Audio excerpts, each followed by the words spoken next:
আশ্বস্ত হয়েছিলাম যে লালমনিরহাটের প্রোগ্রাম খুবই গোছালো হবে, সুষ্ঠু হবে, শান্ত হবে। সেটার নমুনা আলামত আমি দেখতে পাচ্ছি আলহামদুলিল্লাহ। সবাই খুবই সুশৃঙ্খল, লক্ষ লক্ষ তাওহিদি জনতা, পেছনে অনেকে জায়গা পায় নাই কিন্তু কোনো আওয়াজ নাই, সবাই দাঁড়িয়ে আছে। এলইডি স্ক্রিন আছে, আপনারা স্ক্রিনে দেখতে পাচ্ছেন আলহামদুলিল্লাহ। আমি সবাইকে দেখতে পাচ্ছি, মাশাআল্লাহ মাশাআল্লাহ। শান্ত হয়ে আপনারা বসুন, অল্প কিছু সময় কথা বলার সুযোগ আমি পাবো। যেহেতু আমি হেলিকপ্টারে করে এসেছি, হেলিকপ্টারগুলোর আবার একটা পলিসি আছে, সানসেটের আগে, সূর্য ডোবার আগে তাদেরকে এয়ারপোর্টে আবার ল্যান্ড করতে হয়। তো এখানে 3:30টার মধ্যে আমাকে উঠে যেতে হবে। আমি যদি বারবার আপনাদেরকে থামাতে থাকি, শান্ত হতে বলি এবং এগুলোতেই যদি আমরা সময় নষ্ট করে ফেলি, তাহলে এই যে বিশাল মহাসমাবেশ, বিশাল আয়োজন, যেখানে 2-4টা আমি বার্তা দিতে চাই, এগুলো ব্যাহত হবে। লালমনিরহাটের ছেলেরা খুব ভদ্র, শান্তশিষ্ট। আসার পর থেকে আমাকে রিসিভ করা থেকে শুরু করে, স্টেজে আনা থেকে শুরু করে, এবং আলহামদুলিল্লাহ তরুণ জেনজি শ্রোতাদেরকে আমি দেখতে পাচ্ছি, তারা খুবই কোঅপারেটিভ। সহযোগিতা করার, কোঅপারেট করার, অ্যাসিস্ট করার মানসিকতা আমার ভাইদের আছে আলহামদুলিল্লাহ আলহামদুলিল্লাহ। আমি চাইবো আমরা একটু নীরব নিস্তব্ধ পরিবেশ তৈরি করার একটু চেষ্টা করব। প্রচণ্ড রোদ, আপনাদের যেমন কষ্ট হচ্ছে আমারও কষ্ট হচ্ছে। ওনারা বলেছিল স্টেজকে সরাবে, উপরে পর্দা দিবে। আমি বললাম দরকার নাই, যেই পরিস্থিতিতে আছি আমরা বসি, শান্ত হইতে হবে।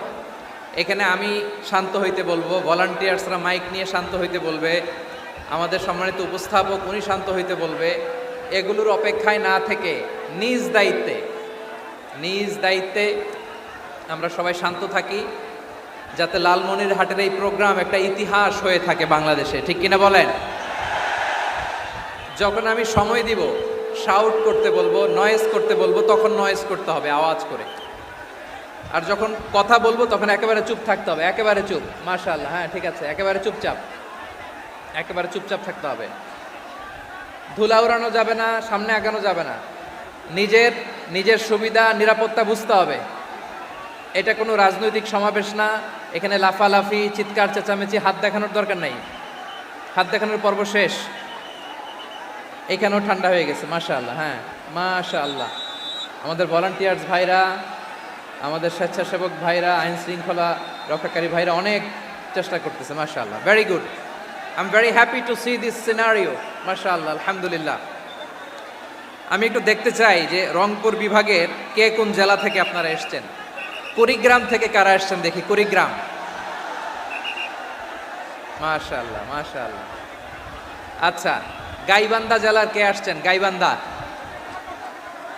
মাশাআল্লাহ। ঠাকুরগাঁও অনেকে আসছেন। দিনাজপুর জেলা থেকে, মাশাআল্লাহ। নীলফামারী, ঠিক আছে, ফি আমানিল্লাহ। পঞ্চগড় অনেক আসছে। রংপুর,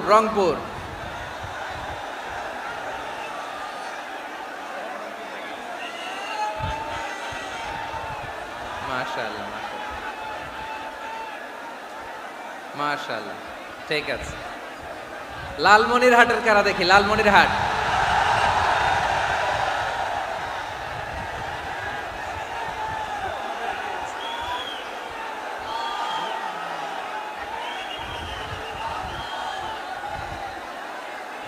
মাশাআল্লাহ মাশাআল্লাহ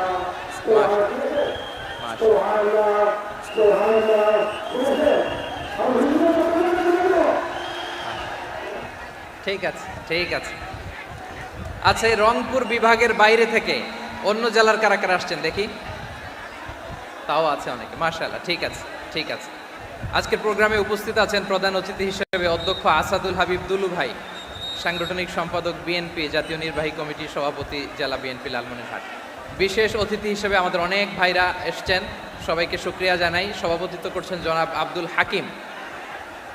আইন শৃঙ্খলা বাহিনী, প্রশাসন, ভলান্টিয়ার্স, শুনেছি আমি প্রায় 5,000 ভলান্টিয়ার্স আপনারা নিয়োগ দিয়েছেন, আলহামদুলিল্লাহ আলহামদুলিল্লাহ। অনেক গোছালো প্রোগ্রাম। আমার প্রাণ ঢালা ভালোবাসা জানবেন, আমার হৃদয়ের গহীন থেকে ভালোবাসা নেবেন, শুভেচ্ছা জানবেন সবাই। ঠিক আছে, ঠিক আছে। প্রিয় ভাইরা, আমরা আর কাল বিলম্ব না করে মূল আলোচনায় চলে যেতে চাই।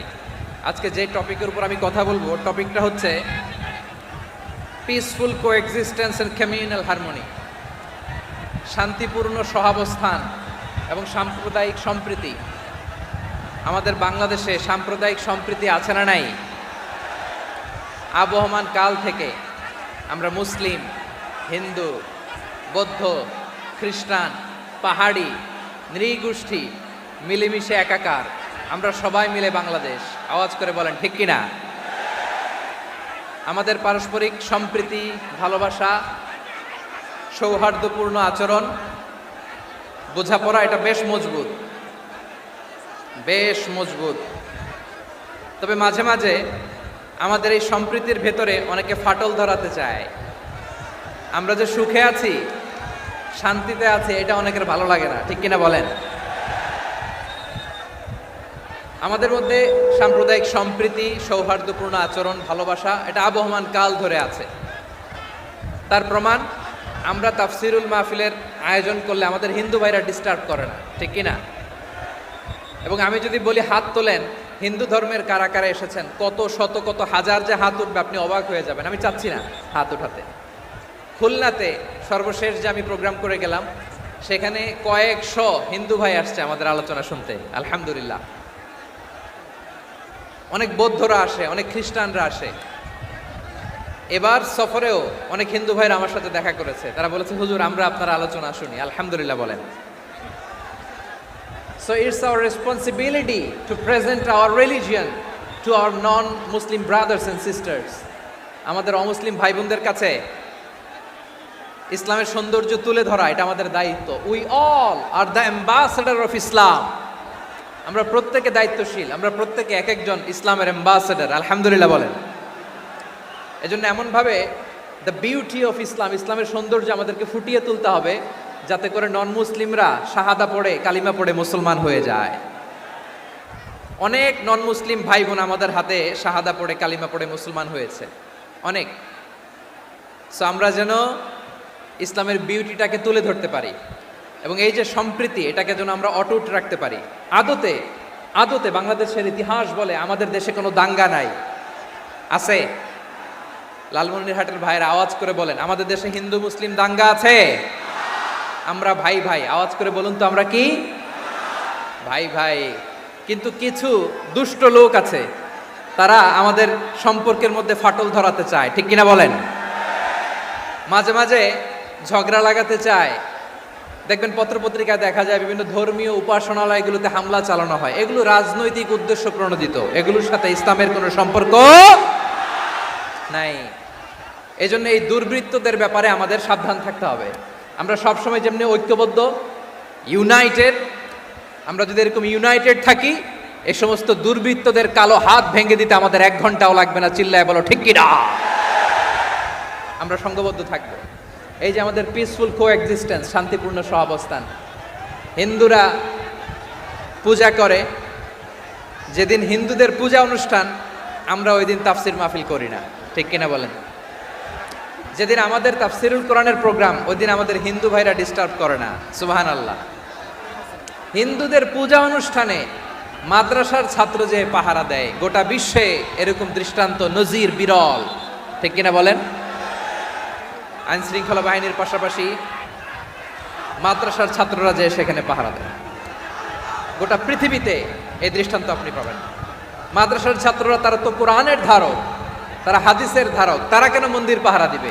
এই সম্প্রীতিকে ধরে রাখার জন্য, এই সৌহার্দ্যকে ধরে রাখার জন্য, আমাদের পারস্পরিক ভালোবাসাকে অটুট রাখার জন্য। আওয়াজ করে বলতে হবে ঠিক কিনা? এখন বলেন, আমাদের এই ভালোবাসা অটুট থাক, আমরা চাই কি চাই না? আমরা হিন্দু মুসলিম মিলেমিশে শান্তিপূর্ণ সহাবস্থান, সাম্প্রদায়িক সম্প্রীতি। লালমনিরহাটের ভাইয়ের আওয়াজ করে বলুন, এই সাম্প্রদায়িক সম্প্রীতি আমরা চাই কি চাই না? আল্লাহ এই দেশকে তুমি বরকতময় করো, বাংলাদেশকে তুমি শান্তিময় করো। আওয়াজ করে সবাই বলেন আমিন। এই জায়গাটাতে সামান্য একটু আওয়াজ হচ্ছিল, এটাও থেমে গেছে, আলহামদুলিল্লাহ আলহামদুলিল্লাহ। এখন একেবারে everything is in my control. মাশাআল্লাহ, ঠিক আছে, আমি মূল আলোচনায় যাই।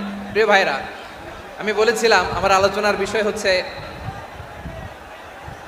শান্তিপূর্ণ সহাবস্থান, সাম্প্রদায়িক সম্প্রীতি। আমরা দেখব ইসলাম আমাদেরকে কি কি দিক নির্দেশনা দেয়।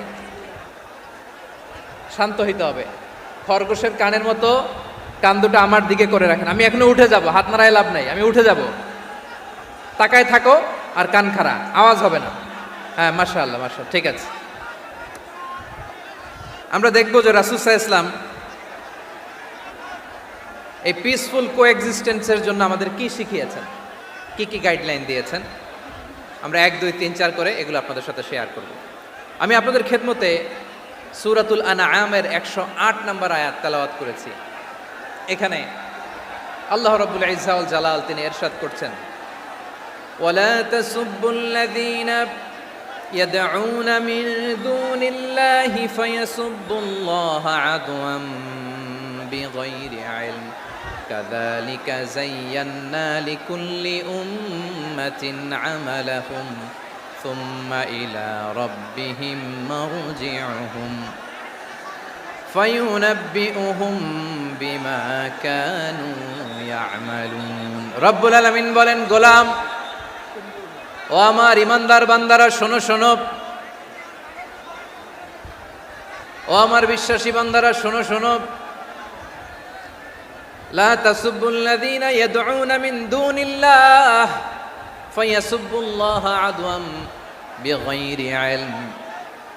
ও আমার বিশ্বাসী বান্দারা, যারা আল্লাহকে ব্যতি রেখে, আল্লাহকে বাদ দিয়ে অন্য উপাস্যকে ডাকে, দেবীর পূজা করে, দেবতাদের পূজা করে, তোমরা খবরদার তাদের গালি দিও না। আওয়াজ করে বলেন, কি দিও না? আল্লাহ বলেন, ও বিশ্বাসীরা শোনো, যারা আল্লাহকে বেছে রেখে দেব দেবীর পূজা করে, অন্য উপাস্যের পূজা করে, তাদেরকে ডাকে, ওই দেবতাদেরকে তোমরা গালি দিও না। যদি ওই দেবতাদেরকে গালি দাও, তাহলে ভুলবশত, শত্রুতাবশত তারা তোমাদের রব আল্লাহকে গালি দেবে, ঠিক কি না? তোমরা যদি তাদের দেবতাদের গালি দাও, ওরা রেগে তোমার আল্লাহরে গালি দিবে, তাহলে আল্লাহরে গালি খাওয়ানোর কারণ হয়ে গেলাম আমি, ঠিক কি না? বলেন।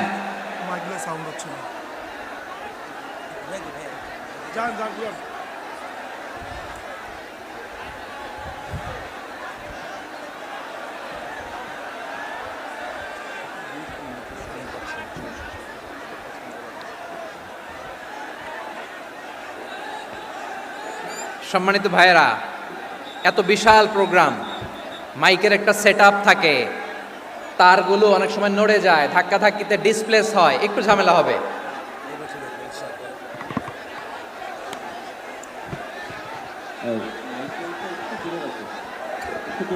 ব্যাস ব্যাস ব্যাস, হ্যাঁ ঠিক ঠিক আছে। একটু একটু সমস্যা হবে মাঝে মাঝে, আপনারা শান্ত থাকলে, শান্ত থাকতে হবে। এইভাবে সাউন্ড নাই, এই নাই, এই বলতে বলতে আমার সময়ও নাই, উঠে যেতে হবে। এগুলো বোকামি। এই বিভাগীয় প্রোগ্রামগুলোতে যাই, চিৎকার চেঁচামেচি করে তোমরা আসো, সময় শেষ, আমাকে উঠে যেতে হয়। আমরা তো বঞ্চিত হলাম, গুরুত্বপূর্ণ অনেক কথা শোনাবো তোমাদের, অনেক। প্রিয় ভাইরা, আপনারা শান্ত হয়ে বসুন, শান্ত হয়ে। রব্বুল আলামিন বলেন, খবরদার বিশ্বাসীরা, আল্লাহ ছাড়া যারা অন্যান্য উপাস্যদেরকে ডাকে, দেবতাদেরকে ডাকে, তাদেরকে তোমরা গালি দিও না। ওই সমস্ত দেবতাদেরকে যদি তোমরা গালি দাও, তাহলে তারা আল্লাহকে গালি দিবে, ঠিক কিনা বলেন? আমরা দেবতাদের গালি দিলে ওরা আল্লাহকে গালি দিবে। রব্বুল আলামিন বলেন, খবরদার দেবতাদেরকে গালি দিও না, তাহলে ওরা তোমার রব আল্লাহরে গালি দেবে। প্রতিটি জাতির জন্য তাদের কাজকে আমি আল্লাহ সুশোভিত করে রেখেছি, তারা সবাই একদিন আমার কাছেই ফিরে আসবে। এরপর আমি রব্বুল আলামিন তাদের আমলনামা তাদেরকে জানিয়ে দেব। সুবহানাল্লাহ পড়ে। প্রিয় ভাইয়েরা, আল্লাহ তাআলা বলেছেন, খবরদার গালি দিও না। আদেশটা কার? আওয়াজ করে বলেন তো। হিন্দুদের দেবতা দেবদেবীদেরকে গালি দেওয়া যাবে না। আওয়াজ করে বলুন প্রিয় ভাইয়েরা, এই আদেশটা কার? এই আপনাদের গলার আওয়াজ। অন্য ধর্মের দেবতাদেরকে যে গালি দেওয়া যাবে না, এই আদেশটা কার? আরো জোরে বলুন, কার? গালি দিবেন কোন দেবতাকে? দিবেন? যদি দেন তাহলে ওরা আল্লাহরে গালি দিবে, তাহলে আল্লাহরে গালি খাওয়াইলো কে? আপনি। ঠিক কিনা বলেন? আমি আল্লাহকে গালি খাওয়ানোর কারণ হলাম, কারণ আমি যদি গালি না দিতাম ওরা আমার রবকে গালি দিত না। আওয়াজ করে বলেন ঠিক কিনা? তাহলে প্রিয় ভাইয়েরা, ইসলাম আমাদেরকে শিখায়, সূরাতুল আনআমের 108 নম্বর আয়াত থেকে আমরা বুঝলাম কোনো ধর্মকে ছোট করা যাবে না। অন্য ধর্মকে ছোট করা মানে ইসলামকে ছোট করা। অন্য ধর্মের দেবতাকে গালি দেওয়া মানে আল্লাহকে গালি খাওয়ানো। আওয়াজ করে বলেন ঠিক কিনা? খবরদার, এটা করা যাবে না। আর অন্য ধর্মের দেবতাকে যদি আপনি গালি দেন, ওরা ইসলাম থেকে দূরে সরে যাবে। যাও ইসলামের প্রতি আকৃষ্ট হয়েছিল আর কোনোদিন ইসলামের ধারে কাছে আসবে না। আওয়াজ করে বলেন ঠিক কিনা? এজন্য কখনো কোনোদিন অন্য ধর্মের দেবতাদেরকে গালি দেওয়া যাবে না। অন্য ধর্মের কোনো দেবতাদেরকে আমরা গালি দিব না, গালি দিব না, বরং ইসলামের beauty, the beauty of Islam, ইসলামের সৌন্দর্যকে আমরা তুলে ধরব। আমরা যদি বিশ্বনবী সাল্লাল্লাহু আলাইহি ওয়াসাল্লামের জীবনের দিকে তাকাই, তাহলে আমি দেখব বিষ্ণু ইসলাম মক্কাতে কিংবা মদিনাতে অন্য ধর্মের লোকদের সাথে খুব পিসফুলি লাইফ লিড করেছেন। হোক মুশরিক, হোক খ্রিস্টান, হোক ইহুদি, বিশ্বনবী সবার সাথে মিলেমিশে ছিলেন। আলহামদুলিল্লাহ বলেন। ইসলাম হচ্ছে পিসফুল রিলিজিয়ান। অন্য ধর্মের প্রতি সহনশীলতার সবক ইসলাম আমাদেরকে দেয়। কিন্তু প্রতিটি মুসলিমের এটা মনে রাখতে হবে, আল্লাহর কাছে পছন্দনীয় গ্রহণযোগ্য ধর্ম, জীবনাদর্শ একটি, সেটা হচ্ছে ইসলাম। আওয়াজ করে বলেন সেটা কি? লালমনিরহাটের ভাইয়েরা আওয়াজ করে বলুন, আল্লাহর কাছে মনোনীত ধর্ম একটি, সেটা কি? এজন্য রব্বুল আলামিন বলেন, ইন্নাদ-দীনা ইনদাল্লাহিল ইসলাম, আল্লাহর কাছে মনোনীত গ্রহণযোগ্য অ্যাকসেপ্টেড ধর্ম মতাদর্শ একটা, সেটা হলো ইসলাম। ইসলাম ছাড়া অন্য কোনো ধর্ম যদি কেউ তালাশ করে, তার ওই ধর্ম আল্লাহ গ্রহণ করবে না। ওমাই ইয়াবতাগি গায়রাল ইসলামি দীনান ফালাই ইউকবালা মিন ওয়া হুয়া ফিল আখিরাতি মিনাল খাসিরিন।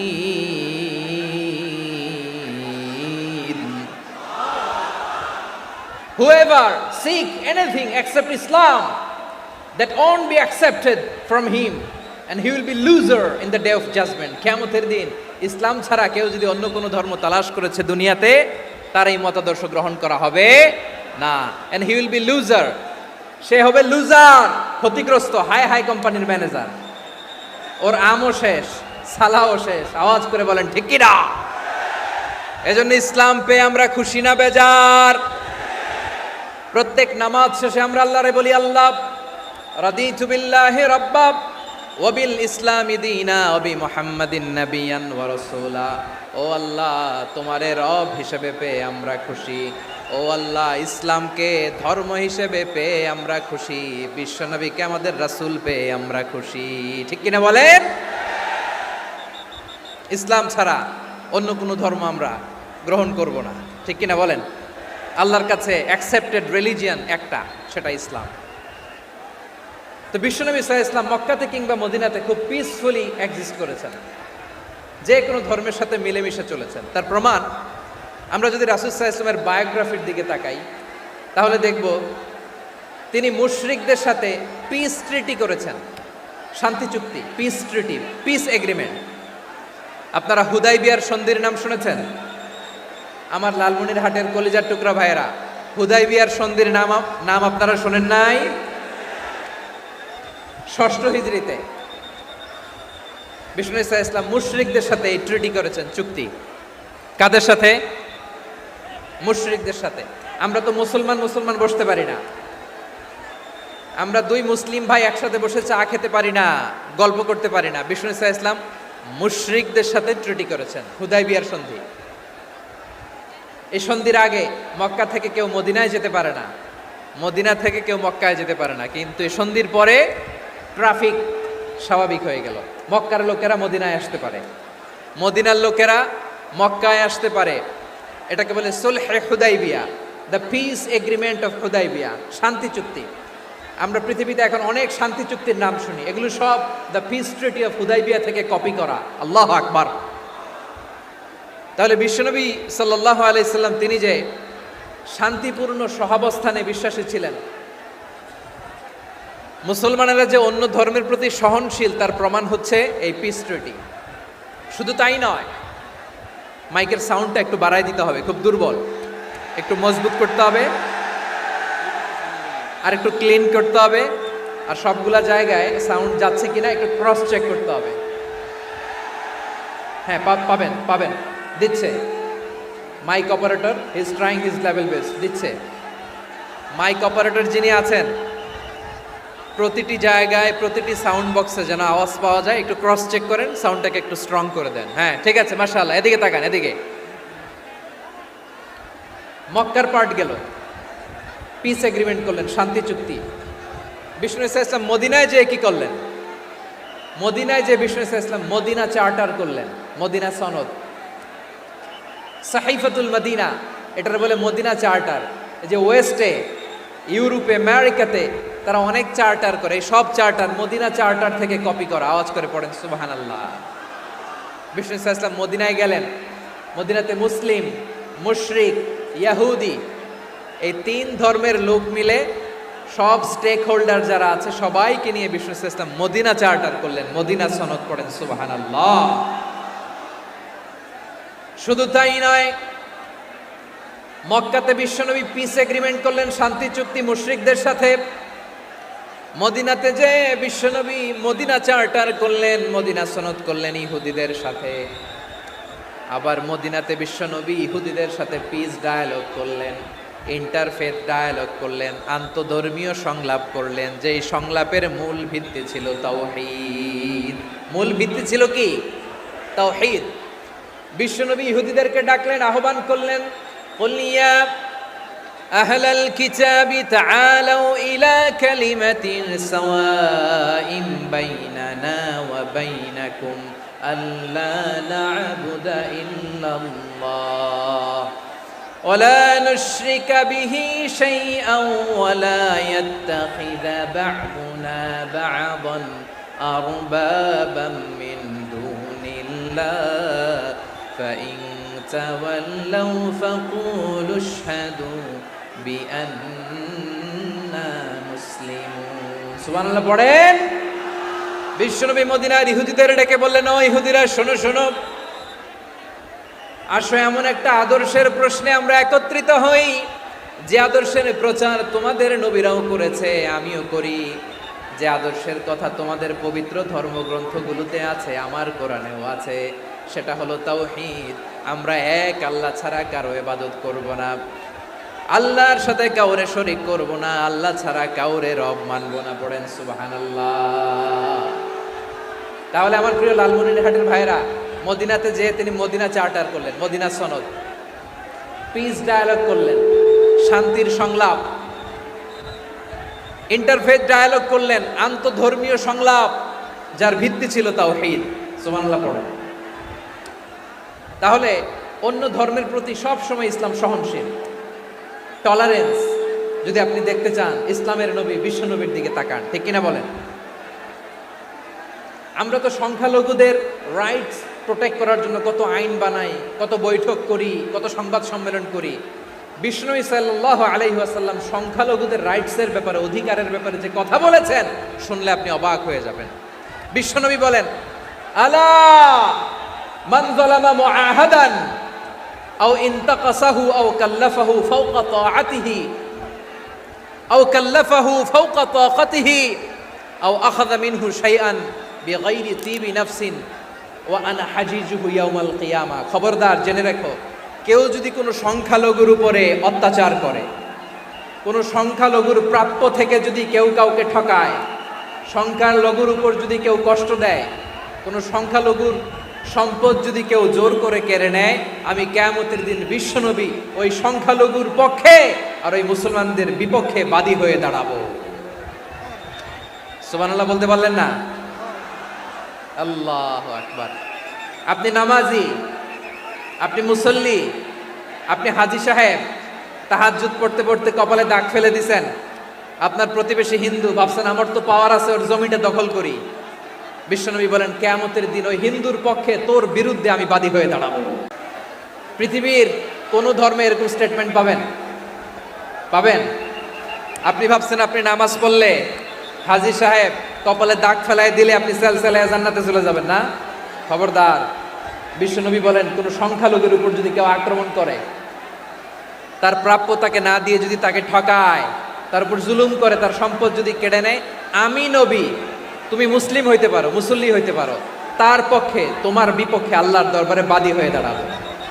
আচ্ছা লালমনিরহাটের ভাইরা, কথা বুঝতে পারলে আওয়াজ করে উত্তর দেন। বিশ্বনবী যদি কারো বিপক্ষে দাঁড়ায় কিয়ামতের দিন, আই রিপিট, আমি আবারও বলছি, বিশ্বনবী যদি কিয়ামতের দিন কারো বিপক্ষে দাঁড়ায়, ও তো সেলসেলায়া জান্নাতি, তাই না? জান্নাতি না? যে নবীর সুপারিশ ছাড়া জান্নাতের গেটও দেখা যাবে না, ওই নবী যদি বলে তোর বিপক্ষে আমি বাদী হয়ে দাঁড়াবো, ওই জান্নাতে আর ঢোকার কোনো সুযোগ আমাদের থাকবে? এখানেই শেষ না আমার প্রিয় লালমনিরহাটের ভাইয়েরা, এখানেই শেষ নয়। বিশ্বনবী বলেন, মান কাতালা মুআহাদান, বুখারীর বর্ণনা, মান কাতালা মুআহাদান লাম ইয়ারাহ রাইহাতাল জান্নাহ। কেউ যদি, কোনো মুসলিম যদি অন্যায়ভাবে কোনো সংখ্যালঘুকে হত্যা করে, কোনো হিন্দুকে হত্যা করে, কোনো বৌদ্ধরে হত্যা করে, অন্যায়ভাবে কোনো মুসলিম যদি কোনো সংখ্যালঘুরে হত্যা করে, জান্নাতে যাওয়া তো দূরের কথা, ওই মুসলিম জান্নাতের ঘ্রাণও পাবে না। সেই বুখারীর বর্ণনা, মান কাতালা মুআহাদান লাম ইয়ারাহ রাইহাতাল জান্নাহ ওয়া ইন্না রিহাহা লা ইউজাদু মিন মাসিরাতি 40 আমা। যে জান্নাতের ঘ্রাণ 40 বছর দূরের রাস্তা থেকেই পাওয়া যায়। সুবহানাল্লাহ। প্রিয় ভাইরা, এখান থেকে জান্নাতে পৌঁছতে লাগবে 40 বছর। এত দূর। কত বছর? সবাই বলেন কত বছর? এখান থেকে জান্নাতে পৌঁছতে লাগবে 40 বছর। এত দূরে থাকতেই জান্নাতের ঘ্রাণ আপনার নাকে এসে ধাক্কা মারবে। বিশ্বনবী বলেন, যে ব্যক্তি কোনো সংখ্যালঘুকে হত্যা করে, জান্নাতের ঘ্রাণ তো পাবেই, জান্নাতে তো ঢুকতে পারবেই না, জান্নাতের ঘ্রাণও তার নাকে লাগবে না। পড়েন না আউযুবিল্লাহ। তাহলে সংখ্যালঘুদের ব্যাপারে ইসলামে অধিকার দেয়া আছে না নাই? লালমনিরহাটের ভাইয়ের আওয়াজ করে বলেন, আমার সংখ্যালঘু হিন্দু ভাইদের রাইটস, অধিকার আমাদের ইসলামে প্রোটেক্টেড আছে না নাই? এখানেই শেষ না। বিষ্ণু ইসলাম আপনার অমুসলিম প্রতিবেশীর সাথে ভালো আচরণ করতে বলেছে। আমাদের হয় না এটা মুসলিম পাড়া, ওটা বৌদ্ধ পাড়া, হয় না? অনেক সময় হয় না এটা আমাদের মুসলিম পাড়া, ওইটা হিন্দু পাড়া, এরকম আছে না নাই? লালমনিরহাটে নাই না? আছে? হিন্দু যদি আপনার প্রতিবেশী হয় কি করবেন? ওর কষ্ট দিবেন নাকি? কেন? ও তো হিন্দু, ও তো আমার আল্লাহরে ডাকে না, ওরে কষ্ট দিলে জায়েজ হবে না? খবরদার। বিষ্ণু ইসলাম বলেন, মান কানা ইউমিনু বিল্লাহ ওয়াল ইয়াউমিল আখির ফালিউকরিম জারাহ। যে আল্লাহ বিশ্বাস করে আর আখিরাতে বিশ্বাস করে, সেজন্য প্রতিবেশীর সাথে ভালো আচরণ করে। সুবহানাল্লাহ। কলিজা জুড়ায় যায় না আমার নবীর কথাগুলো শুনলে? যে আল্লাহ বিশ্বাস করে, যে আখিরাতে বিশ্বাস করে, সেজন্য প্রতিবেশীর সাথে ভালো আচরণ করে। এখানে বলছে মুসলিম প্রতিবেশী, বলছে নামাজি প্রতিবেশী, বলছে আল্লাহওয়ালা প্রতিবেশী, বলছে না। প্রতিবেশী আস্তিক হোক নাস্তিক হোক, প্রতিবেশী মুমিন হোক মুশরিক হোক, প্রতিবেশী হইলেই তার সাথে ভালো আচরণের দরকার আছে না নাই? আমার প্রিয় লালমনিরহাটের ভাইয়েরা, বিষ্ণু ইসলাম ওনার ইহুদি প্রতিবেশীদের দেখাশোনা করতেন। আওয়াজ না শোনা যাক, আমারও তো দেখা যায়, আমারও তো দেখা যায়। তাকায় থাকেন, তাকায় থাকলে সওয়াব হবে। কোরআনের কথা যেখান থেকে হয় এদিকে তাকায় থাকলেই বরকত। তাকায় থাকেন। জি জি, মাইক, আমি তো আর মাইক ঠিক করতে আসি না এদিকে, এই মাইক ঠিক করব, ওই মাইক ঠিক করব, ওদিকে পাইলট বলবে হুজুর চলে আসেন। জি বসুন, বসুন, মাশাআল্লাহ। হ্যাঁ, খুব শান্ত, ঠিক আছে। পুলিশ ভাইরা না খেয়ে দিনরাত আপনারা যাতে সুশৃঙ্খল একটা প্রোগ্রাম উপহার পান, এটাই চেষ্টা করতেছে। আপনাদেরকে কষ্ট দিতে আসে নাই, একটু একটু সহযোগিতা করেন। জি মাশাআল্লাহ। হ্যাঁ ঠিক আছে। আমার প্রিয় ভাইরা, প্রতিবেশী আস্তিক হোক নাস্তিক হোক, মুসলিম হোক হিন্দু হোক, তার সাথে ভালো আচরণ করতে হবে। বিষ্ণু ইসলাম ওনার ইহুদি প্রতিবেশীর বাসায় যেতেন। কোন প্রতিবেশী? ইহুদি। আওয়াজ করে বলেন, কোন প্রতিবেশী? ইহুদি। এক ইহুদি কিশোর বিষ্ণু ইসলামের খেদমত করতে, ইহুদি ছেলে আমার নবীর খেদমত করতো, তারা ছিল নবীর প্রতিবেশী। তো অনেক দিন হয় ইহুদি ছেলেটা আসে না। বিষ্ণুনবী খোঁজ দিলেন, ঘটনা কি? একটা ইহুদি ছেলে না আমার খেদমতে আসতো, ছেলেটা কই? খোঁজ নিয়ে জানলেন ছেলেটা অসুস্থ। বিষ্ণু ইসলাম ওই ইহুদির বাড়িতে চলে গেলেন ওই ছেলেটাকে দেখা করার জন্য, ভিজিট করার জন্য। সুবহানাল্লাহ পড়বেন না? গেলেন, যে দেখে ইহুদি ছেলেটা মুমূর্ষ, যান যান যায় যায় ভাব, বিছানায় পড়ে আছে, তার বাবা দাঁড়ানো। বিশ্বনবী তার মাথার পাশে বসলেন, মাথায় হাত বুলিয়ে দিলেন, আর ছেলেটাকে বললেন, আসলিম, হে ইহুদি ছেলে, আসলিম, ইসলাম ধর্ম গ্রহণ করো। তো ছোট্ট ছেলে ভাবে আমরা ইহুদি, এখন ইসলাম ধর্ম গ্রহণ করলে আব্বা যদি বকা দেয়। ফানাযারা ইলা ওয়াজহি আবি, ছেলেটা তার বাবার চেহারার দিকে তাকালো, দেখি আব্বা কি কয়। আব্বা যদি বলে তাইলে ইসলাম ধর্ম গ্রহণ করবে। ইহুদি ছেলেটা তার বাবার দিকে যখন তাকালো, ওর বাবা বলে, আতি আবুল কাসিম, আবুল কাসিম যা বলে তাই করো। আবুল কাসিম হচ্ছে বিষ্ণু ইসলামের একটা কুনিয়াত, উপনাম। আমার রাসূলের বড় ছেলের নাম ছিল কাসেম। যেমন দেখবেন আমাদের এলাকায় কারো ছেলের বড় ছেলের নাম যদি হয় আব্দুল্লাহ, এরা আব্দুল্লাহর বাপ বলে ডাকে। কারো বড় মেয়ের নাম যদি হয় ফাতেমা, এরা কি ডাকে? ফাতেমার বাপ বলে না? তো বিষ্ণু ইসলামের বড় ছেলের নাম ছিল কাসেম। ইহুদি বাবা বলল, আতি আবুল কাসেম, আবুল কাসেম যা বলে তাই শোনো, মানে মোহাম্মদ যা বলে তাই শোনো। এই কথা শুনে ছেলে সাহস পাইছে, ছেলে আবার পড়তে আরম্ভ করলো, আশহাদু আল্লাহ ইলাহা ইল্লাল্লাহ ওয়া আশহাদু আন্না মুহাম্মাদার রাসূলুল্লাহ, পড়েন আল্লাহু আকবার। বিশ্বনবীর আহ্বান শুনে ওই আহ্বানে সাড়া দিয়ে ইহুদি ছেলে শাহাদা পড়ে মুসলমান হয়ে গেল। তার হৃদয়টারে ঈমানের নূর দিয়ে আলোকিত করে দিল কে? প্রিয় ভাইরা, এবার রাসূল সাল্লাল্লাহু আলাইহি ওয়াসাল্লাম বের হয়ে আসলেন ঘর থেকে, আর বললেন, আলহামদুলিল্লাহিল্লাযী আনকাযাহু মিনান নার, প্রশংসা সে আল্লাহর যে আল্লাহ জাহান্নামে চলে যাচ্ছিল প্রায় এমন একটা লোককে মুহূর্তের মধ্যে কালেমায়ে শাহাদাতের বদৌলতে জান্নাতি বানায় দিলেন। আওয়াজ করে পড়েন সুবহানাল্লাহ। এই হাদিস থেকে আমরা কি শিখলাম? What is the moral of the story? এক নম্বর স্টোরি হলো, প্রতিবেশী ইহুদি হোক হিন্দু হোক, যাবেন, সুসম্পর্ক রাখবেন, উপহার দিবেন, বিপদে পাশে দাঁড়াবেন, তাইলেই তো আপনাদের প্রতি, মুসলমানদের প্রতি তারা আকৃষ্ট হবে, ঠিক কিনা বলেন? আপনি যদি হিন্দুদের সাথে বৌদ্ধদের সাথে নাই মিশেন, নাস্তিকের কাছে নাই যান, তো ইসলামের সৌন্দর্যটা ওরা বুঝবে কেমনে? আমার অনেক হিন্দু পরিচিত ভাই আছে, ওরা আমাদের ইফতারির প্রোগ্রামে এসে একসাথে ইফতারি করে। অনেক মদখোর আমার সাথে বসে একসাথে ডিনার করে, হাফ প্যান্ট পরা, গলায় স্বর্ণের চেইন, হাতে স্বর্ণের ব্রেসলেট, আইসা আমার সাথে ডিনার করছে, আছে এরকম। গাঁজাখোর, আমি বলি আসো, welcome welcome to my dinner, আসো বসো, বসলেই তো আমি ওর ডিএনএ, চিন্তার ডিএনএ চেঞ্জ করে দেওয়ার সুযোগ পাবো, চিল্লায় বলো ঠিক কিনা? আসতে হবে আমার কাছে। Hour door is open, the door of Islam is open 24/7। সব সময় আমাদের ইসলামের দরজা আমার অমুসলিম ভাইদের জন্য খোলা আছে না নেই? এই হাদিস থেকে দুইটা শিক্ষা। এক নম্বর শিক্ষা, প্রতিবেশী মুসলিম হোক অমুসলিম হোক, যান, অসুস্থ হইলে একটু আপেল নিয়ে যান, আঙ্গুর নিয়ে যান, কমলা নিয়ে যান, তাদের সাথে ভালো আচরণ করেন। ইসলামের বিউটি দেখে, সৌন্দর্য দেখে অবাক হবে, নসিব ভালো হলে কোনোদিন কালিমা পড়ে মুসলমান হয়ে যাবে, ঠিক কিনা বলেন? তাহলে অমুসলিমের সাথে ভালো সম্পর্ক। বিশ্বনবী ইহুদির বাড়িতে গেলেন, ইহুদির বাড়ি, আর আমার মুসলমান ভাই আমার কাফের বলে, এরকম আছে না নাই?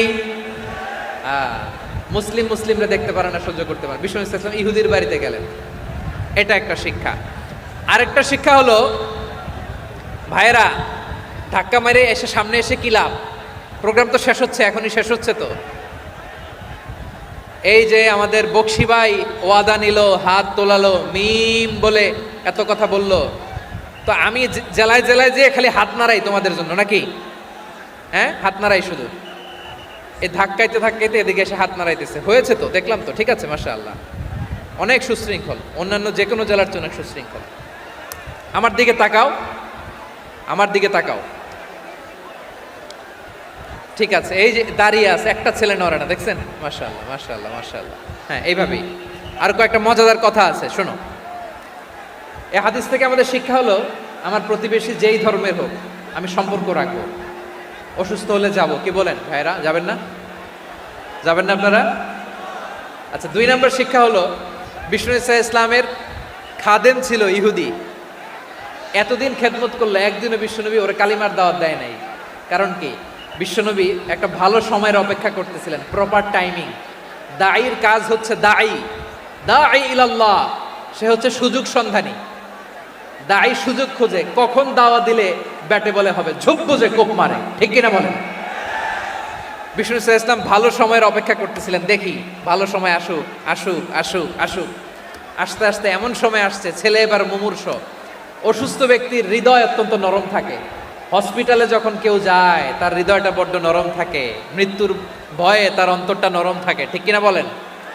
এই প্রপার টাইমিং এর অপেক্ষা করতেছিলেন। যখনই টাইমিং পেয়েছেন দাওয়াত দিলেন, পড়ো লা ইলাহা ইল্লাল্লাহ, সুবহানাল্লাহ পড়েন সবাই। তাহলে ইসলাম অমুসলিম প্রতিবেশীর সাথে ভালো আচরণ করতে বলে। ইসলাম অমুসলিম মাতা পিতার সাথেও ভালো আচরণ করতে বলে। মাতা পিতা যদি অমুসলিম হয় তারা ফেলে দিতে পারবেন? পারবেন? আমার লালমনিরহাটের ভাইয়েরা, অনেক হিন্দু ছেলে আমাদের হাতে শাহাদা পড়ে মুসলিম হয়, কিন্তু ওর মা মুসলমান হয় নাই, বাবাও হয় নাই। এরকম আছে না নাই? তো ও হয়েছে মুসলিম, মা বাপ হিন্দু, এখন মা বাপ কি বাদ? হ্যাঁ, মা বাপ বাদ দেয়া যাবে? যেই মা আপনারে 9 মাস 8 মাস পেটে ধারণ করলো, আপনার মায়ের নার ছেঁড়া ধন, আপনি ওই মারে বাদ দিতে পারবেন? যেই মায়ের বুকের তাজা দুধ খেয়ে আপনি আজকে বাড়ন্ত তাজা তরতাজা, ওই মারে বাদ দেয়া যাবে? ঠিক কিনা? মাকে তো বাদ দেয়া যায় না। وَقَضَى رَبُّكَ أَلَّا تَعْبُدُوا إِلَّا إِيَّاهُ وَبِالْوَالِدَيْنِ إِحْسَانًا। আল্লাহ বলে অবধারিত 2টা ভার্ডিক্ট তোমাদের জন্য, এক আল্লাহর ইবাদত করবা আর মা বাবার প্রতি ইহসান করবা। আদেশটা কার? মা বাবার প্রতি ইহসান করতে হবে। আমার মা হিন্দু হোক ভালো আচরণ করতে হবে, বৌদ্ধ হোক ভালো আচরণ করতে হবে। আমার যে সমস্ত হিন্দু ভাইয়েরা মুসলিম হয়েছ, তোমাদের মা বাবা এখনো মুসলমান হয় নাই, তাদের সাথে ভালো আচরণ করতে হবে। আপনাদের খেদমত নিজে করতে হবে অথবা খেদমতের ব্যবস্থা করাই দিতে হবে। মান্থলি যে খরচ লাগে এটা দিতে হবে। আরে তুমি এখন মুসলিম, তোমার মা বাবা হিন্দু, এখনই তো সুযোগ ইসলামের সৌন্দর্য দেখানো। এখন মা বাবা যদি দেখে আরে এটা হিন্দু থাকতে তো বদমাইশ ছিল, বেয়াদব ছিল, কি এমন ধর্ম সে গ্রহণ করলো যেটা গ্রহণের সাথে সাথে সে পাল্টে গেল? কি এমন ধর্ম সে গ্রহণ করেছে যেটা তার জীবনকে আলোকিত করে দিয়েছে? নসিব ভালো হইলে তারাও কালিমা পড়ে মুসলমান হয়ে যাবে। বিষ্ণু ইসা ইসলামের স্ত্রীর নাম ছিল আয়েশা রাদিয়াল্লাহু তাআলা আনহা, আবু বকর রাদিয়াল্লাহু তাআলা আনহুর মেয়ে। আবু বকর রাদিয়াল্লাহু তাআলা আনহুর আরেক মেয়ের নাম হচ্ছে আসমা। কি নাম? দুজনই আবু বকর রাদিয়াল্লাহু তাআলা আনহুর মেয়ে, আসমা আর আয়েশা। নাম দুইটা কেমন লাগে? আসমা নামটা কেমন লাগে? আয়েশা নামটা কেমন লাগে? সবার ভালো লাগে নাই? নাম দুটো আপনাদের ভালো লাগে? লালমনিরহাটে অনাগত যদি কন্যা সন্তান হয়, যদি মনে চায় আসমা রেখে দিতে পারবেন, যদি মনে চায় আয়েশা রেখে দিয়েন। দেশে বিদেশে এয়ারপোর্টে রাস্তাঘাটে শুধু বলে হুজুর একটা নাম দেন, আমার ছেলের একটা নাম দেন, মেয়ের একটা নাম দেন। তো আমার মনে আছে যশোরের আবদিনের মাহফিলে আমি একটা দুইটা নাম দিয়েছিলাম। আজকে লালমনিরহাটের এই প্রোগ্রামে কন্যা সন্তান যদি হয় 2টা নাম দিলাম, আসমা কিংবা আয়েশা। ইনশাআল্লাহ পড়েন। 2জন বোন, এক মায়ের না, বাবা এক মা 2জন। আয়েশা রাদিয়াল্লাহু তাআলা আনহার মায়ের নাম উম্মে রুমান, আর আসমা রাদিয়াল্লাহু তাআলা আনহার মায়ের নাম কুতাইলা বিনতে আব্দুল উজ্জা। আবু বকর রাদিয়াল্লাহু তাআলা আনহু 4টা বিয়ে করেছিলেন। তো একই ঘটনা ঘটেছে এই ফ্যামিলিতে। আসমা ইসলাম ধর্ম গ্রহণ করে মুসলিমা, কিন্তু তার মা কুতাইলা মুশরিকা।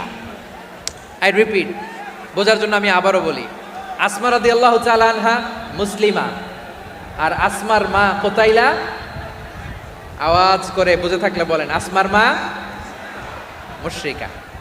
তার মানে মেয়ে মুসলিম, মা অমুসলিম। ভেজাল আছে না নাই? কিন্তু কুতাইলা আর ধৈর্য ধারণ করতে পারে না।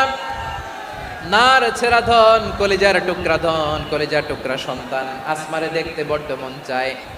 সাইয়েদনা আসমা রাদিয়াল্লাহু তাআলা আনহা মক্কা থেকে হিজরত করে মদিনায় চলে গেলেন। হুদাইবিয়ার পর যখন মক্কা মদিনার ট্রাফিক স্বাভাবিক হলো, মক্কার লোক মদিনায় যায়, মদিনার লোক মক্কায় আসে, কোচাইলা কলিজার টুকরা সন্তান আসমারে দেখার জন্য কিছু উপহার নিয়ে বিশাল মরুপথ পাড়ি দিয়ে মক্কা থেকে মদিনায় যায়। সুবহানাল্লাহ বলেন। এখন মা আসছে মেয়ের সাথে দেখা করতে, মেয়ে তো আর দেখা দেয় না। মেয়ে ভাবছে আমার মা তো মুশরিকা, অপবিত্রা, তার সাথে কি দেখা দেয়া যাবে? বিশ্বনবীর দরবারে চলে গেলেন। সুবহানাল্লাহ বলেন। কি সৌভাগ্যবান ছিল তারা, মাসলা জানার দরকার হলেই নবীর দরবারে চলে যেত, ঘরে বউয়ের সাথে ঝগড়া হলে নবীর দরবারে চলে যেত। অনেক সাহাবী বলে আমার পেটে ক্ষুধা লাগলো আমি নবীর কাছে চলে যেতাম, কারণ নবীর চেহারার দিকে তাকালেই আমার পেটের ক্ষুধা মিটে যেত। সাইয়েদানা আসমা রাদিয়াল্লাহু তাআলা আনহা বিশ্বনবীর কাছে চলে গেলেন, যে বললেন ইয়া রাসূলুল্লাহ ইয়া হাবিবাল্লাহ ইন্না উম্মি কাদিমাতুন ইলাইয়া ওয়া হিয়া রাগিবা। আমার মা মক্কা থেকে অনেক দূর মরুর পথ পাড়ি দিয়ে উপহার সামগ্রী নিয়ে মদিনায় আমার সাথে দেখা করতে এসেছে গো নবী। আমার জানতে বড্ড ইচ্ছে হয় আমি আমার মুশরিকা মায়ের সাথে একটু দেখা করতে পারবো কিনা। আফা আসিলুহা, আগে যেমনি আমি আমার মায়ের সাথে ভালো আচরণ করতাম, যেমনি আমি আমার মায়ের সাথে সদাচরণ করতাম গো নবী, এখন আমি মুসলিমা মা মুশরিকা, এখনো কি আগের মতো সদাচরণ করতে পারবো নাকি? বিশ্বনবী বললেন নাম সিলিহা, হ্যাঁ রে আসমা, অবশ্যই অবশ্যই, আগে ঠিক যেমন তুমি তোমার মায়ের সাথে ভালো আচরণ করতে এখনো তেমনি আগের মতো ভালো আচরণ করবা। আওয়াজ করে পড়েন সুবহানাল্লাহ। কি ইসলাম আমরা পেয়েছি, কত ব্রড মাইন্ডেড আমাদের ইসলাম, কত ওপেন মাইন্ডেড ইসলাম, কত ওপেন আপ করতে পারে, চিন্তা করতে পারে। বিষ্ণু বললেন হ্যাঁ অবশ্যই, নাম সুলিহা, আগে যেমনি ভালো আচরণ করছো আসমা এখন ওই রকমই করো, পারলে আরো বাড়াই করো। সুবহানাল্লাহ বলেন। তাহলে আমার যে হিন্দু ভাইয়েরা হিন্দু বোনেরা ইমানের বদৌলতে দৌলতে আপনি ধন্য হয়েছেন, আপনার আম্মা আব্বা এখনো মুসলমান হয় নাই, তাদের জন্য দোয়া করেন, তাদের জন্য দোয়া করেন, আল্লাহ যেন তাদেরকেও ইমানের দৌলত দান করে। আমরা সবাই পড়ি আমিন। হ্যাঁ, মদের বোতল দিলে পারবেন না। আপনার বন্ধু যদি আপনার পর্ক দেয়, পর্ক শুকরের গোশত মিশ্রিত কোনো খাবার, ওটা নিতে পারবেন না। হালাল যে কোনো জিনিস নিতে পারবেন। বিশ্বনবী সাল্লাল্লাহু আলাইহি ওয়াসাল্লাম অমুসলিমদের দেয়া হাদিয়া গ্রহণ করতেন। কেমন নবী ছিলেন, আমার নবীরে চিনে নেন, আমার নবীর অ্যাটিটিউড জেনে নেন।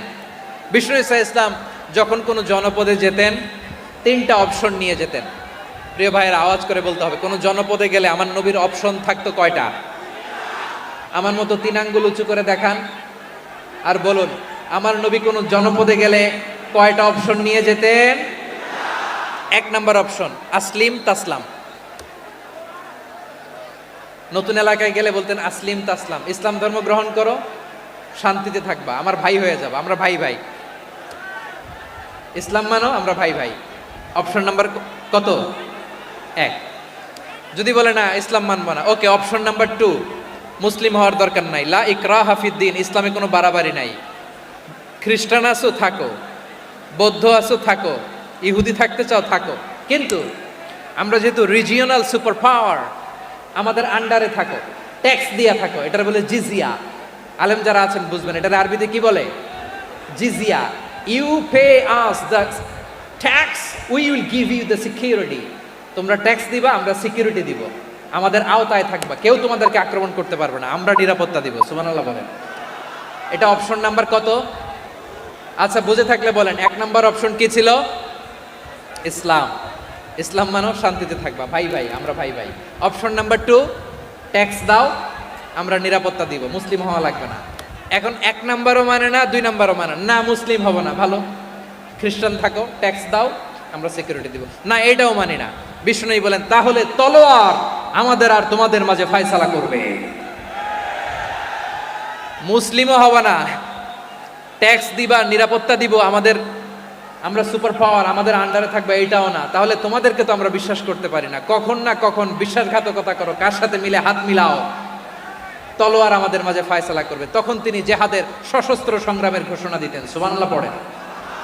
দেখেন পশ্চিমারা জেহাদকে এইভাবে চিত্রায়িত করে না, ওরা জেহাদ বলতে বুঝায় তলোয়ার, হাত কাটো গলা কাটো না, জেহাদ, সশস্ত্র সংগ্রাম 3 নম্বরে।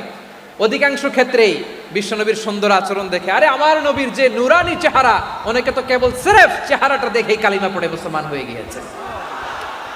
যারা মুসলিম হয় নাই তারা তাদের ইসলামেই বলবৎ ছিল, ট্যাক্স দিয়ে ইসলামের আন্ডারে ছিল। যারা এটাও মানে নাই ওইটাও মানে নাই, তাদের বিরুদ্ধে জেহাদ। বিষ্ণু ইসলাম 7ম হিজরিতে যখন খায়বার বিজয়ের পরে ইসলাম রিজিওনাল সুপার পাওয়ার হিসেবে আত্মপ্রকাশ করলো, বিশ্বনবী চিঠি লিখলেন অন্যান্য সুপার পাওয়ারের কাছে, রাষ্ট্রীয় চিঠি লেখে এক রাষ্ট্রপ্রধান আরেক রাষ্ট্রপ্রধানের কাছে, ঠিক কিনা বলেন? জানেন না আপনারা? এই যে 24-এর ছাত্র নাগরিক অভ্যুত্থানে, এই অভ্যুত্থান যখন শুরু হয়, আমি তখন সাউথ আফ্রিকাতে একটা স্ট্যাটাস দিয়েছিলাম, কোটা নয় গোটা দেশ সংস্কার করা লাগবে। শুধু বাংলাদেশ নয়, সারা বিশ্বের বাংলা ভাষাভাষী লোকেরা এই আন্দোলনের সাথে সমর্থন তারা করেছে, এটাকে সাপোর্ট করেছে, তারা সমর্থন দিয়েছে। আমাদের ইউনাইটেড আরব আমিরাতের বাংলাদেশি ভাইয়েরা তারা সেখানে রাস্তায় নেমে এসেছিল, জানেন? ওইখানে ডেমনস্ট্রেশন করা যায় না, সেখানকার সরকার তাদেরকে যাবজ্জীবন দিয়েছিল। তখন আমাদের এই যে প্রধান উপদেষ্টা ডক্টর মোহাম্মদ ইউনূস সরাসরি G2G বলে, এটারে G2G, government to government, G2G, উনি চিঠি লিখলেন যে তাদেরকে, ইউর হাইনেস, হে সম্মানিত আমির, আপনি আমার এই চিঠির কারণে আমার সম্মানে এই 53 জন বাংলাদেশিকে মাফ করে দেন। এই চিঠির বদৌলতে বেকসুর খালাস পেয়ে গিয়েছিল আমাদের ভাইরা, জানেন না এই ঘটনা আপনারা? তাহলে গভর্নমেন্ট টু গভর্নমেন্ট চিঠি দেওয়া হয়। 7ম হিজরিতে বিষ্ণু ইসলাম সব সুপার পাওয়ারের কাছে চিঠি দিলেন, রোমান সম্রাটের কাছে, পারস্য অধিপতির কাছে, মিশরের অধিপতির কাছে, সবার কাছে চিঠি লিখলেন। চিঠির ভাষা ছিল এরকম, মিন মুহাম্মাদিন রাসূলিল্লাহ ইলা মুকাওকিস আযীমিল কিবত, মুহাম্মদ রাসূলুল্লাহর পক্ষ থেকে মিশরের বাদশার কাছে, আসলিম তাসলাম, ইসলাম মানো শান্তিতে থাকবা, সালামুন আলা মান ইত্তাবাআল হুদা, শান্তি তার জন্য যে হেদায়েতের অনুসরণ করে। সুবহানাল্লাহ পড়েন। তো এই চিঠি অনেকে ভালোভাবে রিসিভ করেছে, অনেকে এই চিঠি পাওয়ার পরে নবীর কাছে আবার ইন রিটার্ন উপহার পাঠিয়েছে। কি পাঠিয়েছে? উপহার। মিশরের বাদশাহ মুকাওকিস তিনি বিশ্বনবীকে বিশাল এক উপহারের ডালি পাঠিয়েছেন। মিশরের বাদশাহ মুকাওকিস ছিলেন ধর্মে খ্রিস্টান। লালমনিরহাটের ভাইয়েরা আওয়াজ করে বলেন, মিশরের বাদশাহ ধর্মে কি ছিল? খ্রিস্টান। কি উপহার দিয়েছিল আমার নবীকে? শুনতে মনে চায়? আওয়াজ নাই লালমনিরহাটের গলায়, শুনতে মনে যায়? 1000 স্বর্ণ মুদ্রা, 1000 স্বর্ণ মুদ্রা। 2টা খ্রিস্টান দাসী, একজনের নাম মারিয়া বিনতে শামউন আল কিবতিয়া, আরেকজনের নাম সিরিন বিনতে শামউন আল কিবতিয়া। একজন খ্রিস্টান দাস 20 থান কাপড় জামা বানানোর জন্য, আমরা নবী যেন সেলাই করে জামা বানাতে পারে এজন্য 20 থান কাপড়, 20 থান ফাইন গার্মেন্ট, সুবহানাল্লাহ পড়বেন না? এরপরে একটা গাধা যেটার নাম ছিল উফাইর, আর একটা খচ্চর, এটার নাম ছিল দুলদুল। খচ্চর চিনেন? গাধা আর ঘোড়ার ক্রসিং এ যে প্রাণীটা দুনিয়াতে আসে ওটার খচ্চর বলে। তো এই যে সুপার পাওয়ার খ্রিস্টান বাদশার কাছে নবী চিঠি লিখলেন, ওই খ্রিস্টান বাদশা আমার নবীকে উপহার দিল, বিশ্বনবী এই উপহারগুলো সানন্দে গ্রহণ করেছে। সুবহানাল্লাহ পড়বেন না? তাহলে অমুসলিম কেউ যদি আপনাকে উপহার দেয়, হালাল উপহার হলে আপনি গ্রহণ করতে পারবেন। অনুরূপভাবে পারস্যের বাদশাহ, রোম সম্রাট বিশ্বনবীকে উপহার পাঠিয়েছেন, আমার নবী সবগুলো উপহার গিফট গ্রহণ করেছেন। সুবহানাল্লাহ বলেন। তাহলে প্রিয় লালমনিরহাট আওয়াজ করে বলুন, ইসলাম কি ন্যারো মাইন্ডেড রিলিজিয়ন না ব্রড মাইন্ডেড? আম্মাজান আয়েশার কাছে মাসালা জানতে চায় মেয়েরা, হে আম্মাজান, অগ্নি উপাসকেরা তাদের ঈদের দিন নওরোজের সময় আমাদেরকে পাখি দেয়, নেওয়া যাবে? উনি বললেন, ওরা জবাই করে দিলে নেওয়া যাবে না, কিন্তু ওরা যদি ফলমূল এরকম খাবার দেয় এগুলো নেওয়া যাবে। তার মানে অমুসলিমদের দেয়া উপহার এটা গ্রহণ করা যায়। সুবহানাল্লাহ বলেন। শুধু তাই নয়, বিষ্ণু ঈসা ইসলাম অমুসলিমদের সাথে আর্থিক লেনদেনও করেছেন, ফিনান্সিয়াল ডিলিং করেছেন। অমুসলিমদের সাথে প্রয়োজনে আপনি ফিনান্সিয়াল ডিলিং করতে পারবেন। আমরা প্রায় দেখি বাজারের মিষ্টির দোকানগুলো আমার হিন্দু ভাইদের, লালমনিরহাটে মিষ্টির দোকান, দইয়ের দোকান কারা চালায়? হিন্দুরা চালায় না? তারপরে যে বারবার শপ, চুল কাটে যে নাপিত, অধিকাংশ নাপিতের দোকানে কারা? আমার হিন্দু ভাইরা। তা আপনি চুল কাটতে পারবেন কিনা বলেন? পারবেন। তার দোকান থেকে দই মিষ্টি কিনতে পারবেন কিনা? হ্যাঁ, আমার মুসলিম ভাইয়ের দোকান থাকলে ওইটারে আমি বেশি প্রায়োরিটি দিব, ঠিক কিনা? কিন্তু যদি তাদের সার্ভিস নিতে চান, প্রোডাক্ট নিতে চান, পারবেন। তার দলিল সহিহ বুখারী, আম্মা জান আয়েশা রাদিয়াল্লাহু তাআলা আনহা বলেন, ইশতারা রাসূলুল্লাহ সাল্লাল্লাহু আলাইহি ওয়াসাল্লাম মিন ইয়াহুদিন তুআমান ওয়া রাহানাহু দিরআহু মিন হাদিদ। রাসূল সাল্লাল্লাহু আলাইহি ওয়াসাল্লাম এক ইহুদির কাছ থেকে, কার কাছ থেকে? সবাই বলে নাই, কার কাছ থেকে? আমার নবী, পেয়ারা নবী এক ইহুদির কাছ থেকে জব কিনেছিল, জব, বার্লি, যেটা দিয়ে রুটি বানায়। ওই জবের দাম দেওয়ার টাকা পয়সা নবীর কাছে ছিল না, ফলে নবী ওনার একটা পোশাককে মর্গেজ রেখেছিলেন, মর্গেজ, বন্ধক, যে এখন এটার দাম দিতে পারবো না, কয়েক কেজি বার্লি নিয়ে যাই আর বন্ধক হিসেবে আমার জামাটা রেখে গেলাম, যেদিন দাম দিব ওই দিন জামাটা ছুটাই নিয়ে যাব। সুবহানাল্লাহ পড়বেন না? বাকিতে নিছিলেন, বাকিতে। দিরআহু মিন হাদিদ, লোহার তৈরি বর্ম, মানে যুদ্ধের পোশাক, লোহা দিয়ে বানানো। বিশ্বনবী বললেন, কয়েক কেজি জব দাও, টাকাটা পরে দিব, এখন টাকা নাই, বন্ধক হিসেবে, মর্গেজ হিসেবে আমার জামা রেখে গেলাম, যখন টাকা দিব জামা ছুটায় নিব। আওয়াজ করে বলতে হবে সুবহানাল্লাহ। এ থেকে বোঝা গেল অমুসলিমদের সাথে ফিনান্সিয়াল ডিলিং করা যায়, অর্থনৈতিক লেনদেন করা যায়, কেনাবেচা করা যায়, প্রোডাক্ট কেনা যায়। এমনকি আমাদের মসজিদে নববীতে বারান্দায় আপনারা একটা অটোমেটিক ফ্লাইং আমব্রেলা দেখছেন? সূর্য যখন বাড়ে মসজিদে নববীর বারান্দায় ইয়ার্ডের মধ্যে অটোমেটিক্যালি কিছু আমব্রেলা আছে, সাঁ করে খুলে যায়, আর সূর্যের তাপ লাগে না। আবার সন্ধ্যাবেলায় এই আমব্রেলাগুলো ওরা ক্লোজ করে ফেলে, দেখেন নাই না? দেখছেন? এই মসজিদে নববীকে সর্বোচ্চ উন্নত মানের কনস্ট্রাকশন ইনফ্রাস্ট্রাকচারে ডেভেলপ করার জন্য কর্তৃপক্ষ কিছু অমুসলিম ইঞ্জিনিয়ারের, ডিজাইনারের সহায়তা নিয়েছিল। সুবহানাল্লাহ বলেন। কোন দলিলের ভিত্তিতে? এই দলিলের ভিত্তিতে যে বিষ্ণু ঈসা ইসলাম অমুসলিমদের সাথেও লেনদেন করেছেন। আওয়াজ করে বলতে হবে আল্লাহু আকবার। শুধু তাই নয়, ইন কেস অফ ইমার্জেন্সি, প্রয়োজনে ইসলামের খাতিরে, ইসলামকে সামনের দিকে এগিয়ে নিয়ে যাওয়ার জন্য অমুসলিমদের সাপোর্ট নেওয়া জায়েজ আছে। সুবহানাল্লাহ বলেন। অমুসলিমদের সাপোর্ট নেয়া, তাদের থেকে অর্থ নেয়া, পলিটিক্যাল সাপোর্ট, পলিটিক্যাল অ্যাসাইলাম নেওয়া জায়েজ আছে। আমাদের অনেক বিশ্ববরেণ্য দায়ীরা আমেরিকায় অস্থায়ীভাবে অ্যাসাইলাম নিয়ে থাকে, নিজের দেশে গেলে ফাঁসিতে ঝুলাই দিবে। যুগ যুগ ধরে দায়ীদের উপর এরকম অত্যাচার আর নির্যাতন আছে না নাই? মিশরের অনেক দায়ীরা পাশ্চাত্যে যেয়ে থাকে, এই যে তারা পলিটিক্যাল অ্যাসাইলাম নিয়ে থাকে, রাজনৈতিক আশ্রয়, এটা জায়েজ আছে না?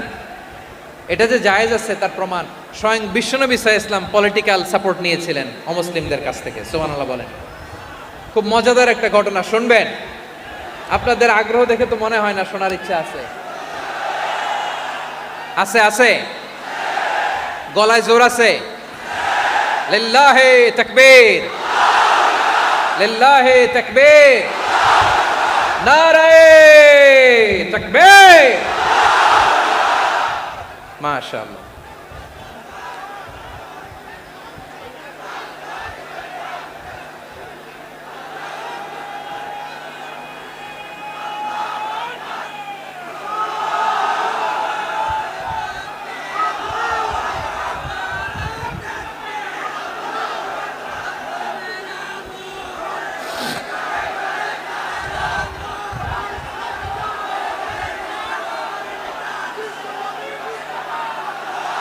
মাশাআল্লাহ, মাশাআল্লাহ। থামুন, থামুন আমার ভাইয়েরা। বিশ্বনবীর বয়স তখন প্রায় 51 বছর। কত বছর? বিশ্বনবীর সবচেয়ে কাছের মানুষ খাদিজা রাদিয়াল্লাহু তাআলা আনহা ইন্তেকাল করেছেন। বিশ্বনবী বড্ড কষ্ট পেলেন, হৃদয়টা ভেঙে খান খান। যিনি ঘরের ভেতরে বিশ্বনবীকে সান্ত্বনা দিতেন, ভালোবাসা দিতেন, বাইরে গেলে কোরাইশরা বকাঝকা করে, অত্যাচার করে, কিন্তু আম্মাজান খাদিজা রাদিয়াল্লাহু তাআলা আনহা ঘরটারে এমন শান্তির নীড় বানায় রেখেছেন, এই ঘরের ভিতরে ঢুকলে বিশ্বনবীর কলিজাটা ঠান্ডা হয়ে যেত। এজন্য রব্বুল আলামিন বলেন, খাদিজা ও আমার বান্দি খাদিজা, জান্নাতে এমন স্পেশাল একটা ঘর আমি তোমার জন্য রেডি করে রেখেছি। ওই ঘরের মধ্যে কোনো আওয়াজ নাই, ওই ঘরের মধ্যে কোনো নয়েজ নাই, ওই ঘরে কোনো বিশৃঙ্খলা নাই। কারণ মক্কার জমিনে আমার নবী কুরাইশদের বিশৃঙ্খলা, নয়েজ আর ঝামেলাগুলোকে উপেক্ষা করে যখন তোমার ঘরের ভিতরে ঢুকতো, ঘরটারে তুমি শান্তির নীর, ঠান্ডা, নীরব, নিস্তব্ধ, নিঝুম আর শান্তির নীর বানিয়ে রেখেছো। এজন্য জান্নাতে স্পেশাল একটা শান্তির নীর আমি তোমারে উপহার দেব। ওই প্রিয়তমা স্ত্রী খাদিজা ইন্তেকাল করলেন, বিশ্বনবীর হৃদয় ভেঙে খান খান। আবার ওনার চাচা আবু তালেব ইন্তেকাল করলেন, যিনি পলিটিক্যাল শেল্টার দিতেন নবীকে। কে দিতেন? আবু তালেবের ভয়ে, বিশ্বনবীর এই চাচার ভয়ে কোনো মুশরিক নবীর গায়ে হাত দেওয়ার সাহস পায় নাই। এখন স্ত্রীও নাই, চাচাও নাই, নবীকে আশ্রয় দেওয়ার কেউ নাই, নবীর চারদিকে অন্ধকার। নবী এখন কই যাবেন? আমার পেয়ারা নবী নতুন স্টেশন খুঁজতেছেন, নতুন দাওয়াতি প্ল্যাটফর্ম খুঁজতেছেন। তিনি যায়েদ বিন হারেসা রাদিয়াল্লাহু তাআলা আনহুকে নিয়ে মক্কার পাশের একটা নেইবরিং সিটি তায়েফে চলে গেলেন। কোথায় চলে গেলেন? লালমনিরহাটের ভাইয়ের আওয়াজ করে বলেন, কোথায় গেলেন? তায়েফে চলে গেলেন দিনের দাওয়াত দেওয়ার জন্য। কি দেওয়ার জন্য? নাকি জমি কিনতে গেছিলেন? জমি কিনতে? দুনিয়ার যশ খ্যাতির জন্য? নিজের কোনো লাভের জন্য? তায়েফবাসীদেরকে জাহান্নামের আগুন থেকে বাঁচানোর জন্য। আওয়াজ করে বলতে হবে, ঠিক কিনা? বিশ্বনবী বিশাল মরুপথ, পাহাড়ি পথ পাড়ি দিয়ে তায়েফের মরুজমিনে গেলেন কোরআনের দাওয়াত নিয়ে, ইমানের দাওয়াত নিয়ে।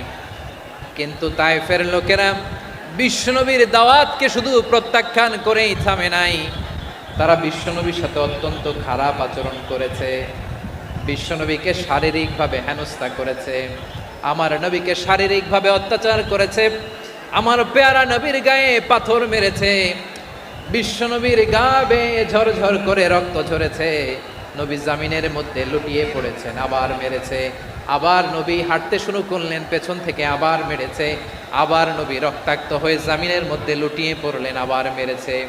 বিশ্বনবীর মতো এত সুশ্রী মানব, বিশ্বনবীর মতো এত শুভ্র মানব, বিশ্বনবীর মতো এমন চমৎকার দেহাবয়ব দিয়ে রব্বুল আলামিন কাউকে বানান নাই। এরকম চমৎকার মানুষটাকে তারা তায়েফের ওই জমিনে রক্তাক্ত করেছে। বিশ্বনবী দুনিয়ার কোনো স্বার্থের জন্য সেখানে যান নাই, নিজের কোনো লাভের জন্য, প্রাপ্তির জন্য যান নাই, তায়েফবাসীদের জাহান্নামের আগুন থেকে বাঁচাতে গিয়েছেন। ঠিক কিনা বলেন?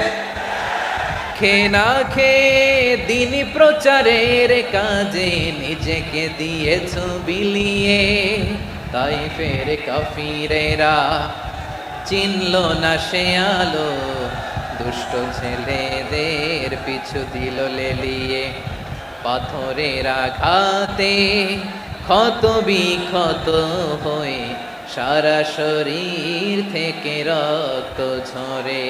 হে রাসূল তোমাকে ভুলি আমি কেমন করে, হে রাসূল তোমাকে ভুলি আমি কেমন করে। পারেন না আপনারা? ধরুন আমার সাথে, হাজার ব্যথা বেদনার পরে ফিরে আসনি তুমি আপন ঘরে, দিনের আলো তুমি ছড়িয়ে দিতে, চলে গেলে মদিনায় মক্কা ছেড়ে। হে রাসূল তোমাকে ভুলি আমি কেমন করে, হে রাসূল তোমাকে ভুলি আমি কেমন করে। ঠিক কিনা বলে?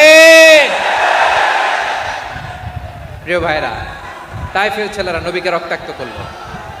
আমার নবী কই যাবে? কই যাবে? মক্কায় জায়গা নাই, তায়েফে জায়গা নাই। তায়েফ থেকে ভারাক্রান্ত মন নিয়ে আমার নবী মক্কায় ফিরে আসলেন। বিশ্ব নবী মক্কায় ঢুকতে পারেন না।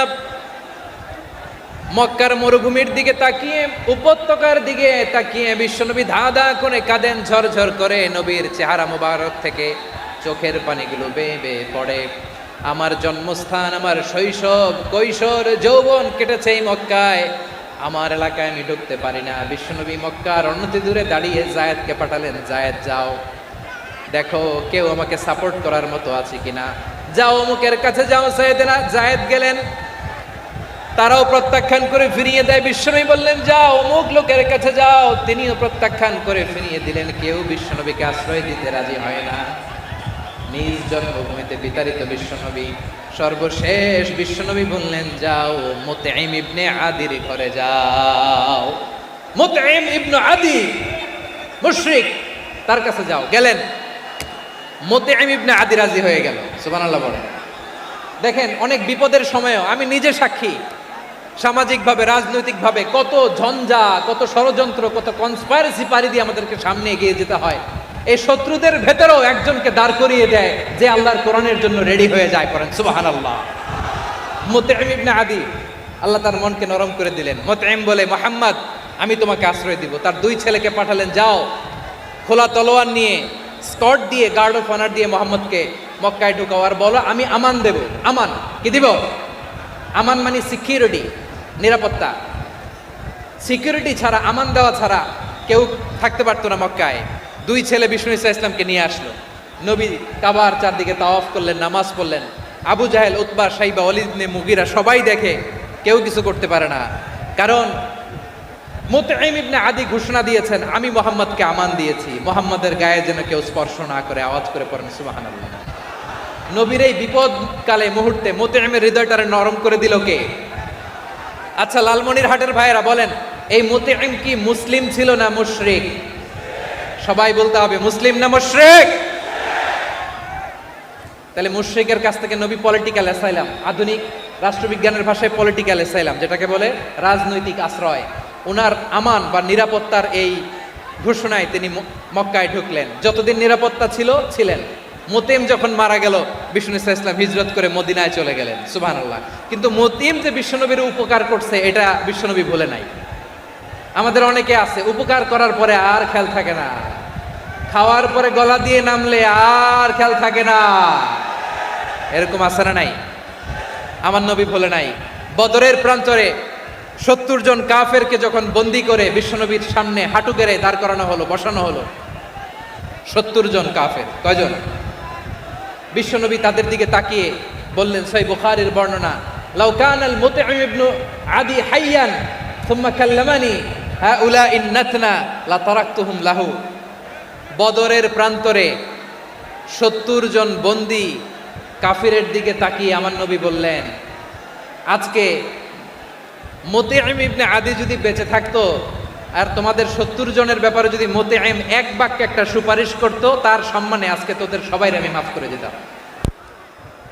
সুবহানাল্লাহ নাই? ওই যে চিল্লাচিল্লি যে কথা বোঝে নাই, কোন জিনিস মিস করছে ওরা নিজেরাও বোঝে নাই। বিশ্বনবী মুতঈমের এই সাহায্যের কথা বলে নাই। 70 জন মুশরিক হাঁটু গেড়ে বসা, নবী চাইলে এখনই এক্সিকিউশন অর্ডার দিতে পারে। তিনি বললেন আজকে যদি মুতঈম বেঁচে থাকতো আর মুতঈম যদি তোদের জন্য সুপারিশ করতে, এই আবর্জনাগুলোর ব্যাপারে সুপারিশ করতে, আমি মুহূর্তেই তোদেরকে এমনি মাফ করে দিতাম।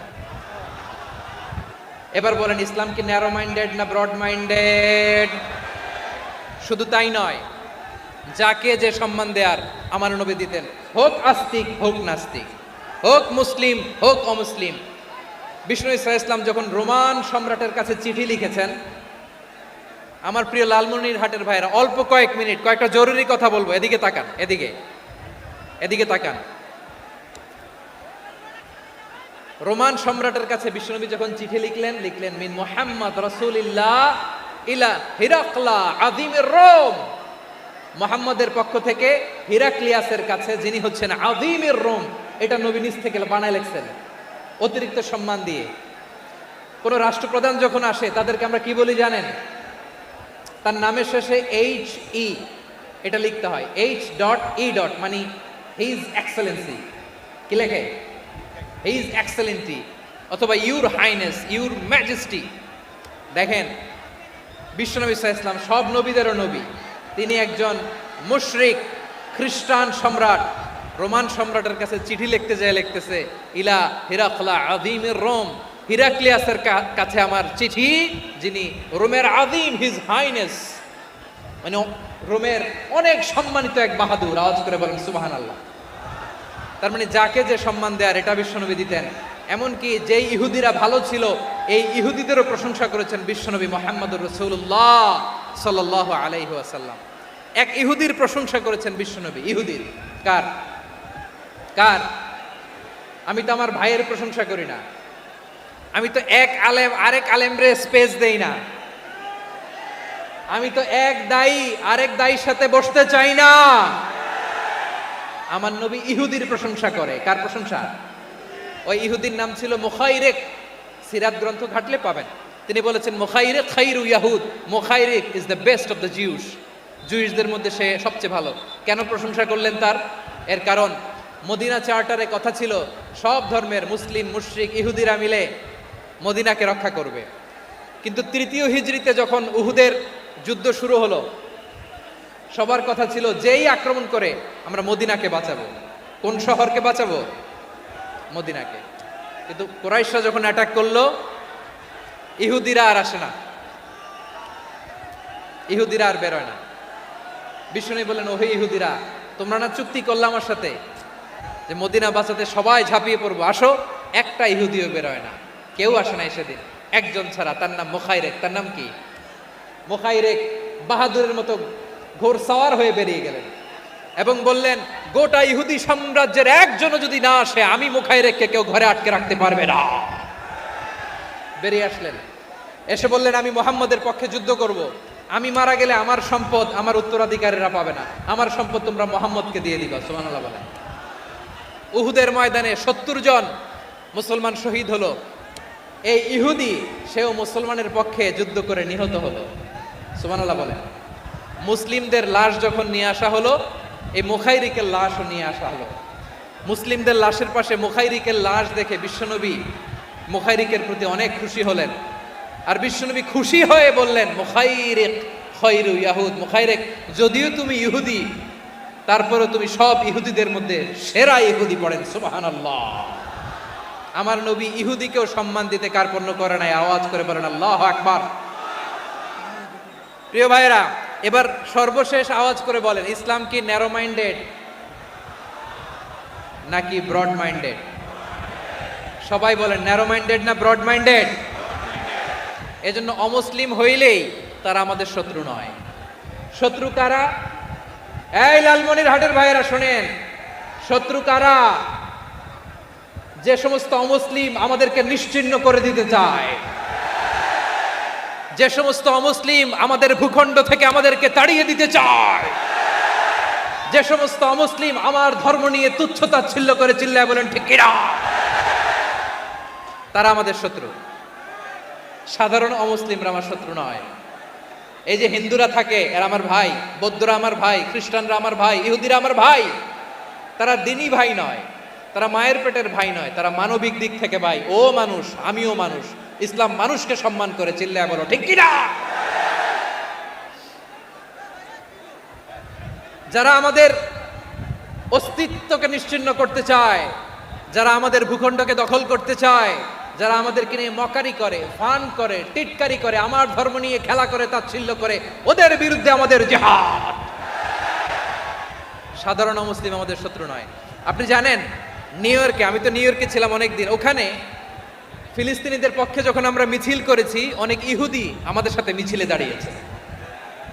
কারণ ওরাও জানে এই ভূখণ্ড ফিলিস্তিনিদের ভূখণ্ড। আওয়াজ করে বলো লালমনিরহাট ঠিক কিনা।